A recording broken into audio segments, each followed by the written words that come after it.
Hello, everybody. Thanks for joining. Welcome to the Future Leaders in Robotics and AI seminar series brought to you by the Maryland Robotics Center at the University of Maryland. Today, we have the distinct pleasure of receiving two speakers, Dr. Himani Sinhmar from Postdoc Fellow at Princeton University and Ran Thomas Tien, PhD candidate at the University of California, Berkeley. Before we get started with today's talks, I want to point out that you may find information about the remaining talks for the semester, as well as recording from previous semesters by going to our website, robotics.umd.edu/futureleaders. Do check that out. We have quite a bit of excellent presentations there about the future of robotics and AI. So without further ado, I'm going to introduce our first speaker for today. Himani Sinhmar is a postdoctoral research associate in Leonard's lab at Princeton University. She received her PhD from Cornell University in 2024 and her bachelor's from IIT Bombay in 2019. Her research focus is to develop mathematical models of collective intelligence, revealing fundamental principles of how nature and artificial groups, such as animal flocks and robot swarms, coordinate complex behaviors. Her work bridges theoretical guarantees of collective performance with practical, hardware-compatible robotic designs. Sinhmar's research contributions have been recognized through awards such as the Robotic Science and Systems Pioneers and Caltech's Trailblazing Young Research Award. And so with that, I'm gonna stop sharing and allow Dr. Sinhmar to share her screen.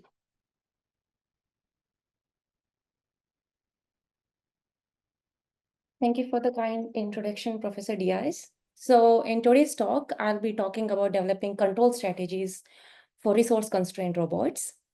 And at a high level, a robot senses its environments, make decisions, and then act on them. My work focuses on the decision-making part, how to design controllers that succeed even when the robot lacks GPS or high-end processors. The resources a robot has depend heavily on its operating environment. Robots in structured settings like warehouses can rely on GPS, cameras, even cloud compute. But drones in forests or nanobots in the bloodstream cannot. So what makes decision-making hard is not just poor sensing or limited memory. It's that these robots must still complete tasks reliably under such constraints. So my research addresses these challenges by developing safe and robust controllers for robots with minimal sensing and computing operating in harsh environments. So here's a roadmap that ties together the themes that I will touch on throughout today's talk. We start at micron scale, embedding actuation and logic directly into kirigami sheet so that decision-making is embodied. I will then zoom out to a palm-sized drone that must plan safe trajectories in real time on a microcontroller. No offboard compute, limited memory, just fast analytical control. Then we step into the swarm regime, asking what happens when hundreds of robots share those same limitations. The early results guarantee that simple reactive rules are enough for task completion, even when each robot knows almost nothing about the global world. Building on that foundation, my current work at Princeton injects a layer of opinion dynamics drawn from cognitive sciences, where each robot carries a tiny internal belief state that bifurcates quickly between multiple options. By coupling this opinion dynamics with classical control tools, we can get provably deadlock-free local navigation and adaptive task allocation. So with that roadmap in mind, let's dive in, starting at the micron scale. So at Cornell, we have created this MetaBot that uses a kirigami-like structure, which is made out of triangular panels, which are connected by splay hinges.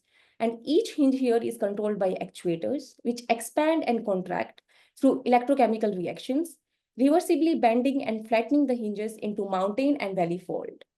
So when we tile these panels, form a sheet that can adopt various shapes, and by connecting different regions of the sheet to platinum wires, we can control each part independently, enabling it to change shape and even locomote by actuating different areas with phase delays. So I have developed a physics-based simulator in Unity game engine to test and predict MetaBot designs before fabrication, and then synthesize control strategies that outputs which hinges needs to be actuated and by how much, and analyze behaviors under different actuations. Looking ahead, we aim to integrate electronic circuits and chemical sensors on each panel to enable precise distributed control of the hinges and to autonomously follow chemical gradients in the bloodstream. So this microscale effort shows that even with no traditional locomotion or onboard processing, we can embed computation and decision-making power into the material structure of the robot itself. So now, for the next part, I'll zoom out a bit at macro scale, where small drones navigate in real world filled with clutters. So this work of mine targeted UAVs like the Crazy Fly, which is a small quadcopter with strict constraints on onboard computation, memory, and battery resources. So the challenge here is to plan safe convergent trajectories in cluttered and non-convex environments while running everything in real time on extremely limited hardware. So the system already includes a low-level controller that stabilizes attitude and track reference trajectories. So rather than modifying on or retuning this inner loop, which is typically delicate and hardware specific, we propose to design a high-level planner that works as an add-on. It reshapes the desired trajectory in response to new constraints like unexpected obstacles, thrust limits, or environmental disturbances without touching the core inbuilt control loop at low level. And our method is based on reference governors, which has been in control theory for decades now. So from a small set of experimental data and assumption on modeling errors, we synthesize a Lyapunov function-based state and control constraints by which an explicit reference governor is constructed to modify the UAV set points at each update cycle, ensuring that the modified reference trajectories always remain in a forward invariant safe set. So the high-level planner builds on two components that make this approach both efficient and analytically tractable. So the navigation function shown here in the center encodes the direction of motion as a gradient descent path by generalizing the notion of traditional potential functions for 3D polyhedral obstacles, which make the environment non-convex. And the second component is the dynamic safety matrix, which introduces reactivity. It adaptively scales the UAV speed. So we have these two components. One tells where the desired reference trajectory needs to point at, and the other one tells by how much the UAV needs to speed up or slow down to avoid obstacles. So this approach is more computationally lightweight as compared to MPC solution, comes with guarantees of safety, and has a smaller memory footprint. Even though the trade-off is that we cannot guarantee optimal solutions. So with this cost-effective, simple robots, mass production becomes relatively easy. So this opens up the possibility of deploying thousands of these robots for large-scale applications, such as for environmental monitoring, underwater tracking of fish schools, coral reefs, or targeted drug delivery. So in nature, we see remarkable examples of swarming behaviors. For example, ants use pheromone trails to coordinate food foraging, birds flock by aligning with nearby neighbors, and fish school together to evade predators. So these examples show how from simple local interactions, organized group behavior emerges. So my PhD research focused particularly on developing provable control strategies for a swarm of minimalist robots, making it challenging to theoretically guarantee the emergent collective behaviors. Usually people use simulations or experiments to figure out what kind of control works to get the desired emergent behaviors, but providing the theoretical guarantees is really hard for such large-scale systems. So my work was guided by the following set of questions. Given a task, how minimal can an agent's abilities be while still ensuring the desired behavior safely and robustly? So rather than proving that each robot's capabilities are minimal in an optimal sense, my aim is to reduce a robot's capability just enough to ensure safety and task achievement while maintaining scalability, both in control laws and onboard hardware resources required. In doing so, I also examine the quantifiable trade-offs between performance, system parameters, and control design to support the customization of robotic swarms for specific tasks. So as noted in recent work, traditional control methods often fail on very limited hardware of swarms, such as Bluebot, which is a robotic fish developed in Professor Nagpal's group at Princeton, with no GPS localization access underwater, no explicit communication with its neighbor or outside world, and relies only on noisy visual tracking of its neighbors to go to the target location.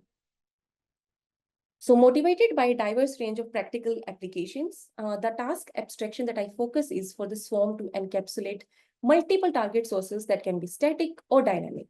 And each target continuously emits some kind of signal that can be picked by the robot until it is encapsulated and destroyed by the robots. So I consider a minimalist robot that has no memory, does not have GPS or relative localization ability, lacks explicit communication ability with its neighbor, robots, or central computer. So I begin by identifying the minimal onboard resources required that is informed from fundamental swarm principles in nature. For example, for this kind of task, we definitely require a robot to be equipped with sensor for detecting signal strength at its location. We also require an isotropic source that emits some kind of signal which can be picked by its neighbors to avoid collisions or compensate for limited computational capacity. So both of this enables designing a reactive behavior-based control law where each robot forms an impression of its surrounding at each time step to compute its speed and direction of motion, which entails its control. Additional onboard resources can be incrementally added as task complexity arises. So the designed algorithm, which I will go in detail in a bit, is highly scalable. It is agnostic to the number of robots or targets that are present in the environment. It is highly robust to noise, occlusions, and async execution. And the control methodology is based on these three key pillars. I use a virtual source definition to underestimate the distance to the nearest actual source and apply simplex gradient theory and Lyapunov stability theory to estimate the direction of motion and employ contextual geometry for safe step estimation. And I also establish bounds on various parameters, and the emergent behavior of the swarm is highly sensitive to these bounds, highlighting the needs for theoretical analysis to better understand how collective behavior depends on different design and environmental variables. For instance, by lower and upper bounding the sensing radius, we can show that we require at least 3 sensors on each robot for guaranteed safe encapsulation of a target. We can also derive an upper bound on the total number of robots that can be specified by the user for a single target encapsulation, which is a function of both total number of sensors and the sensing radius. If we have a high number of sensors on the robot, then the accuracy in computing the neighboring positions and stuff becomes easier, so the robots can go close by and not make conservative choices. And if the target is dynamic and actively avoiding encapsulation, we can provide an upper bound on the target speed with respect to each robot's maximum step size for successful target capture. Furthermore, I also established constraints for minimum separation between the obstacles or any two targets to ensure no live locks, ensuring that the narrow corridor between any two obstacles is wide enough for a robot to execute the circumnavigation control law. So this research has laid the groundwork for co-designing of onboard resources and control algorithms for minimalist robot swarms tailored to specific tasks with guarantees on the swarm's behavior. Ultimately, my goal is to enable instinctive, context-aware decision-making in minimalist swarms. So to move towards this vision, I'm leveraging nonlinear opinion dynamics, a mathematical tool that is pioneered by Lanyard Lab for fast and flexible decision-making without explicit communication or sequential logic. So I'm currently building two complementary components. At the high level, I'm using opinion dynamics for decentralized task allocation, and at the low level, designing deadlock-free local navigation in dense environments. So where animals are presented with multiple options, say visual targets at different angles, they don't always average out their responses. Instead, there's often a sharp switch in their direction of motion near a critical angle. And the density plots on the right shows real-time experiments with flies and locusts that was conducted by Ian Cousin's group at Max Planck, depicting bifurcation-like behavior. So when the attention parameter, which here corresponds to the critical angle, crosses a threshold, the animal rapidly commits to one of the options. So this breaks this deadlock in decision-making. And to model this kind of decision behavior, we use a nonlinear dynamical mathematical system. So let's say each agent holds an internal opinion, Zi, over available options. And this opinion evolves based on the following: a negative feedback for decay, so that the opinion is not stubborn and it changes with the evolving environment, and a positive feedback term through a saturation function, which is based on influence from neighbors and its attention to certain signals, hence destabilizing in decision. And then we have a bias input, which can encode preferences, urgency, or prior decisions, or biases towards certain options. So the attention U itself evolves using a second equation at the bottom, introducing additional positive feedback on the opinion via the z-square term, and this enables fast decision making. And we can see how this nonlinear opinion dynamics model closely mirrors the sharp decision bifurcation seen in the animal behavioral experiments. So at the high level, I'm interested to use this theory for task allocation, motivated by tasks like wildfire monitoring, where agents need to distribute themselves over multiple resources, but do so in a decentralized, bounded, rational way, making fast decisions about whether to explore or commit to a resource. And a resource is considered successfully monitored only if a minimum number of robots are present in its vicinity. So the approach that I'm currently working on is built on multi-option nonlinear opinion dynamics. So each robot evolves an internal opinion vector that reflects its preference for the visible sources at this instant. And here's how the decision loop works. So each agent gathers local information. It senses nearby resources, sees which ones are already covered, and also what is the robot density at each of these resources. So the robot estimates the payoff that it would receive of choosing a resource based on the current coverage, the travel cost to the resource, and the role it will be playing in the monitoring. For example, whether it will be the frontline robot or will be a peripheral robot. Because we want to avoid overcrowding towards only one resource, we need to have different payoff function for this kind of roles. So each robot learns how many robots are optimal per resource through adaptive memory functions, M. And these memories evolve based on observed outcomes. So when crowding leads to diminishing payoffs, the memory adjusts to discourage selection of resources with high robot density. And we then use a polar Gaussian mapping to turn these resource level opinions into spatial heading preferences. This lets robots map decision over discrete options into continuous motion strategies. So this combination of memory, opinion evolution, and polar decision mapping allows the swarm to self-distribute efficiently, despite operating with no global coordination, no centralized state, and only local information. So I have done some simulations, and here we consider 3 resources, each requiring 6 robots, ideally for optimal coverage. And we also have a swarm of only 18 robots. So ideally, they should the swarm should distribute themselves such that there's like 6 robots per target, which we see is what is happening. And here the plots in the center show for one of the robots, how its internal opinions evolve over time, which rises for undercovered resources and falling as they becomes overcrowded. And these opinions are then mapped into directions using the polar Gaussian mapping shown on the right, which directly feeds into the robot's heading controllers. So as we add more robots in the swarm, let's say we keep the problem the same, where we need 6 robots per resource and we have 3 resources. But now we add more robots in the swarm. Let's say we have a swarm of 24 robots. So ideally, it will naturally spreads out, resulting in over-monitoring of resources, but the spreading out would be more or less evenly. For example, if you see in this animation, there's a robot here, which initially assigned itself to resource 2, but then when there's other robots making the same decision, it changes its opinion and switches to resource 1, as we see here in the center plot of its opinion going from the green opinion goes down and the opinion corresponding to resource 1's peaks when the coverage changes. Okay. Now to complement this high-level allocation, we also need reliable low-level navigation, especially in tight communication-limited settings. So for example, navigating intersections like this without signals or centralized coordination is a core challenge in multi-agent systems. And most existing planners either don't scale well or lead to deadlocks in dense settings. So the question that I tackle here is, how do we design provably deadlock-free, safe, and decentralized planners that work with no or minimal communication?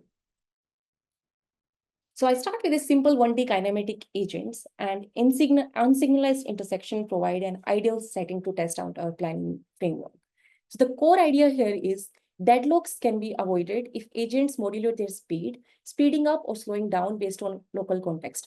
Think about how humans navigate a crowded navigation at Times Square, for example. We continuously are changing our speeds, even though heading towards our goal location. So we want to have same kind of contextual awareness in our robots.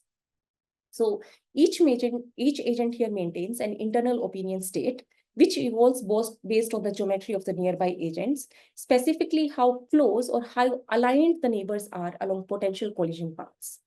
So if the opinion is large and positive, the agents move faster. If it is negative, it slows down, creating a soft, continuous prioritization mechanism.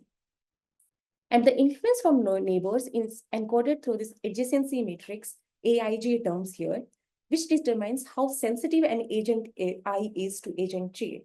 So if we design this matrix such that the elements, such that the right eigenvector of this matrix has mixed signs as shown on the plot on the right and varying magnitudes, we can provably ensure that conflicting agents receive asymmetric speed updates.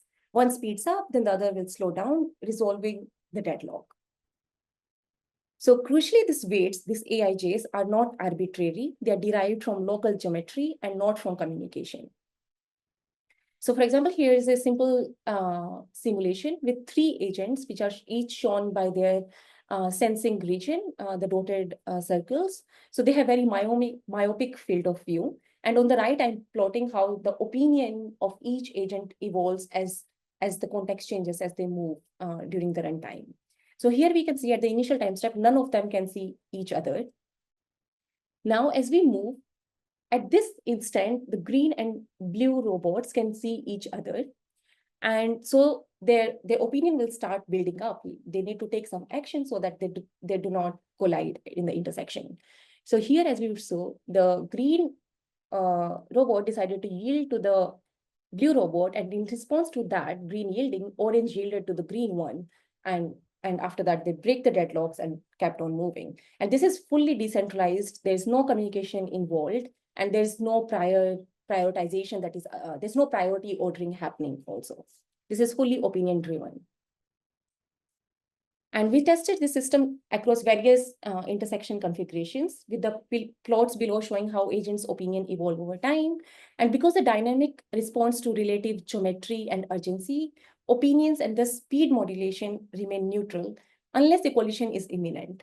In other words, the system doesn't overreact. Opinion dynamics activate only when necessary, ensuring both safety and efficiencies. And as you can see here, is the positive part of the opinion is usually less. That is because we have a cutoff of the maximum speed that the robot can drive to, whereas there's no cutoff of how much it can slow down. It can go to 0. That's why opinion in negative have higher magnitude than opinion at positive.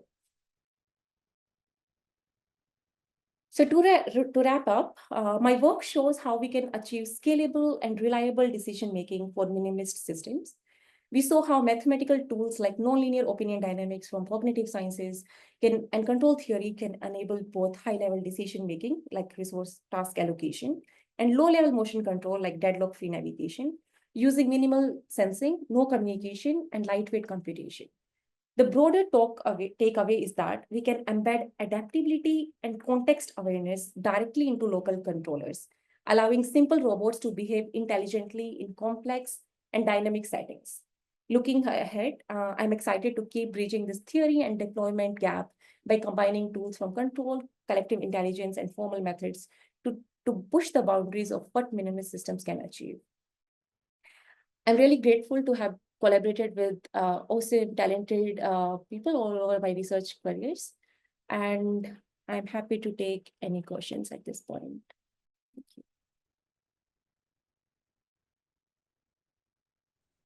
Thank you, Dr. Sinhmar. Great presentation.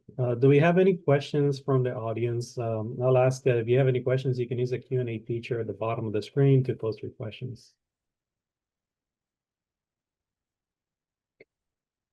Maybe while we wait for questions from the attendees, I have a question about the type of analysis that you can do on your dynamical systems. So you do have a number of different nonlinearities in there with arctangents, saturations, max, which typically complicate the analysis of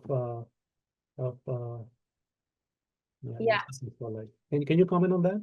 Yeah, okay, that's a very good question, which is also So the reason that people usually do linear consistency and stuff is to avoid analysis with non-linearity, right? But the opinion dynamics are the heart of opinion dynamics is this non-linearity and the feedback. So all the analysis that we do here would be local. So we reduce the system along a central manifold. So the analysis is local. So we linearize the document, the model around the equilibrium points, and then we make comments for that.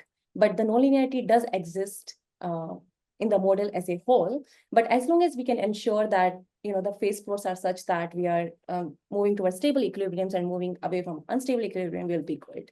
So the linearization is the point, and the saturation function is exactly so that it does not blow up. That's why we have this positive saturation function there. Absolutely. Fantastic. So we have a question, thanking you for the talk and then asking if you can go into more details regarding the network that was evolving on one of the earlier slides. It looked like a communication network. Sorry, which one? I don't get which. How early into the talk? I'm sorry, which I don't get. Can you please repeat the question? The question is, it was around 1/3 of the presentation. It was if you can comment about the network that was evolving. The network that was evolving? Yeah. Is it about, sorry, is this about this work?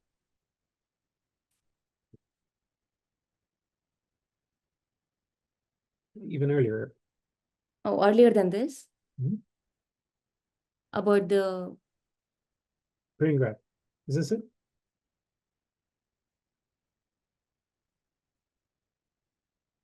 And Michael, feel free to unmute if I'm not getting the questions right. I don't know if the microphone is working very well anyway, so sorry about that. There was like a slide earlier on in the talk, I think about 1/3 of the way through. I didn't get the number of the slide, unfortunately, but it was when a lot of things were moving around and it looked like there was a green graph that was evolving, and I kind of assumed it was a communication network, but I'm not sure if that was the case.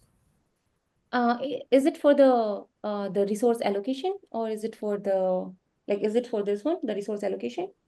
It was possible. There was like a video. There was a video that was shown where there was like lots of things happening at once. It was a top-down XY projection, I think.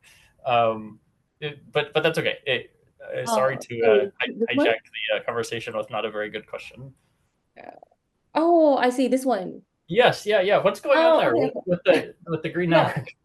Sorry, so this is work from Chuchu Fen's lab at MIT, and they use this graph neural barrier functions for decentralized navigation in distance environments. So the lines here is just showing the LiDAR measurement. So the blue dots are the robots and the green is their target location, and it just shows the observation network and not the communication network. Okay, sorry for my confusion there. I was also curious on the intersection problem.